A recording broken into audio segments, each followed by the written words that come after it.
10ാം class അടിസ്ഥാന പാഠാവലിയിലെ Christmas പരീക്ഷയ്ക്ക് ചോദിക്കാവുന്ന കഥാപാത്ര നിരൂപണങ്ങളാണ് ഈ വീഡിയോയിൽ ഉൾപ്പെടുത്തിയിരിക്കുന്നത്. കോഴിയും കിഴവിയും എന്ന പാഠഭാഗത്തിലെ മാർക്കോസ്. പഴയ തറവാട്ടുകാരായിരുന്നു മാർക്കോസിന്റെ കുടുംബം. പിതാവിന്റെ മരണത്തോടെ ഉത്തരവാദിത്തങ്ങളെല്ലാം മാർക്കോസിന്റെ ചുമലിലായി. കുടുംബസ്നേഹിയായ അയാൾ എല്ലാ ഉത്തരവാദിത്തങ്ങളും ഏറ്റെടുത്തു. 7 സഹോദരിമാരുടെയും വിവാഹം മാർക്കോസ് നടത്തി. പറമ്പിന്റെ ഭൂരിഭാഗവും വിറ്റത് സഹോദരിമാരെ കെട്ടിച്ചയക്കാനായിരുന്നു.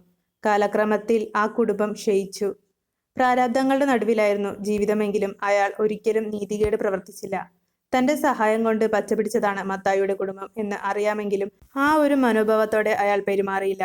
തന്റെ കുടുംബസ്ഥിതി ഓർത്ത് അയാൾ ആവലാതിപ്പെട്ടതുമില്ല. മകൻ കല്ലെടുത്തെറിഞ്ഞ് അബദ്ധത്തിൽ മത്തായിയുടെ കോഴി ചത്തുപോയത് മാർക്കോസിന്റെ മനസ്സിനെ അലട്ടുന്നു.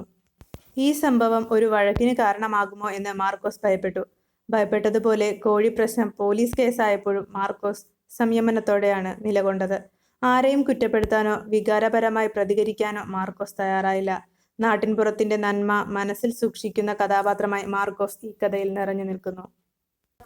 കോഴിയും കിഴവിയും എന്ന പാഠഭാഗത്തിലെ മത്തായി. കോഴിയും കിഴവിയും എന്ന കഥയിലെ പ്രധാന കഥാപാത്രമാണ് മത്തായി.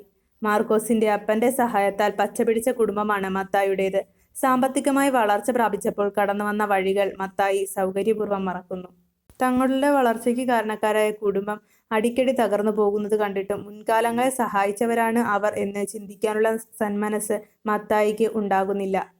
മാർക്കോസിന്റെ മകൻ കല്ലെടുത്തെറിഞ്ഞ് അബദ്ധത്തിൽ മത്തായിയുടെ ഒരു പൂവൻകോഴി ചത്തുപോവുകയും ആ പ്രശ്നം പോലീസ് കേസ് വരെ ആകുകയും ചെയ്തു. ഒടുവിൽ മാർക്കോസിനെ അറസ്റ്റ് ചെയ്യുന്ന ഘട്ടം വരെ കാര്യങ്ങളെത്തി. അപ്പോഴൊക്കെ മത്തായി അതൊരു നിസ്സാര പ്രശ്നമായി കാണാൻ തയ്യാറാകുന്നില്ല. അസൂയയും വിദ്വേഷവും ഒക്കെയാണ് അയാളുടെ മനസ്സു നിറയെ. സ്വന്തം സുഖസൗകര്യങ്ങളെക്കുറിച്ച് മാത്രമാണ് മത്തായി ചിന്തിക്കുന്നത്. മറ്റുള്ളവരെ, പ്രത്യേകിച്ചും സഹായിച്ചവരെ ദ്രോഹിക്കുന്നതിനും അയാൾക്ക് യാതൊരു മടിയുമില്ല.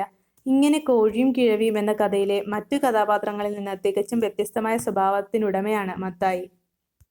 പണയം എന്ന പാഠഭാഗത്തിലെ ചാക്കുണ്ണി. ദരിദ്രനായ ഒരു തയ്യൽക്കാരനാണ് ചാക്കുണ്ണി.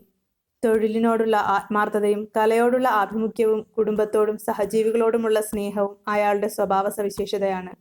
3 പതിറ്റാണ്ടായി നൂലുകോർത്ത് കഴിഞ്ഞുപോയ കണ്ണുകൾ എന്ന കഥാവാക്യം ചാക്കുണ്ണിയുടെ രൂപം വ്യക്തമായി വായനക്കാരുടെ മനസ്സിൽ വരച്ചിടുന്നു. ചാക്കുണ്ണിയുടെ ചിരകാല മോഹമായിരുന്നു ഒരു റേഡിയോ. ആ മോഹം സഫലമാക്കാൻ അയാൾ ഒട്ടേറെ ത്യാഗം സഹിച്ചു. രാപ്പകൽ ഭേദമില്ലാതെ അധ്വാനിച്ചു. അങ്ങനെ കുറച്ചു പണം സ്വരൂപിച്ചു. പല ശീലങ്ങളും ഉപേക്ഷിച്ചതും റേഡിയോ വാങ്ങാനുള്ള പണം മിച്ചം വയ്ക്കാൻ വേണ്ടിയാണ്. കുട്ടിക്ക് മരുന്ന് വാങ്ങാൻ ആ റേഡിയോ പണയം വെക്കേണ്ടി വന്നു. അയാളുടെ ജീവിതം അതോടെ മാറിമറിഞ്ഞു. കാരണം റേഡിയോ അയാളുടെ ജീവിതത്തിന്റെ ഭാഗമായിരുന്നു. മകന്റെ മരണം സൃഷ്ടിച്ച ആഘാതത്തിൽ നിന്ന് രക്ഷപ്പെടാൻ ചാക്കുണ്ണി എത്തുന്നത് പണയം വെച്ച റേഡിയോയുടെ അടുത്തേക്കാണ്.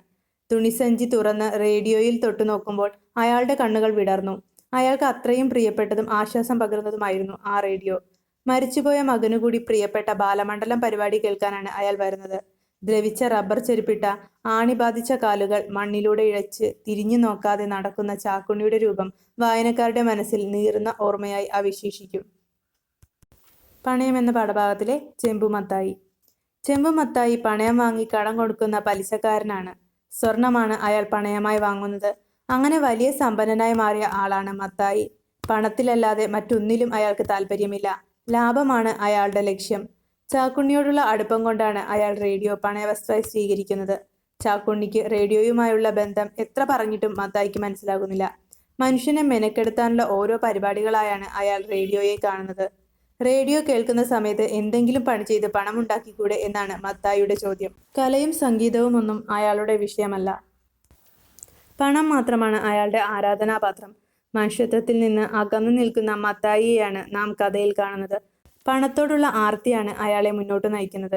കുട്ടിയോളെ തന്നെ ഞാൻ ലാളിച്ചിട്ടില്ല എന്ന് പറയുന്ന അയാളുടെ മനോഭാവം കഥയിൽ വ്യക്തമാകുന്നു. ഭൗതികമായ നേട്ടങ്ങൾ മാത്രം ലക്ഷ്യമാക്കി മുന്നോട്ട് പോകുന്ന ആളുകളുടെ പ്രതിനിധിയാണ് മത്തായി എന്ന പലിശക്കാരൻ. കണക്കുകളും ലാഭചിന്തകളുമാണ് അയാളെ നയിക്കുന്നത്. മനുഷ്യർ പാട്ടുകേട്ട് സമയം കളയുന്നത് എന്തിനാണെന്ന് ചെമ്പുമത്തായിക്ക് ഒരു കാലത്തും മനസ്സിലായിരുന്നില്ല എന്നാണ് കഥാകൃത്ത് കുറിക്കുന്നത്. ഈ വാക്കുകൾ മത്തായി എന്ന കഥാപാത്രത്തിന്റെ സ്വഭാവത്തിലേക്കുള്ള വാതിലാണ്.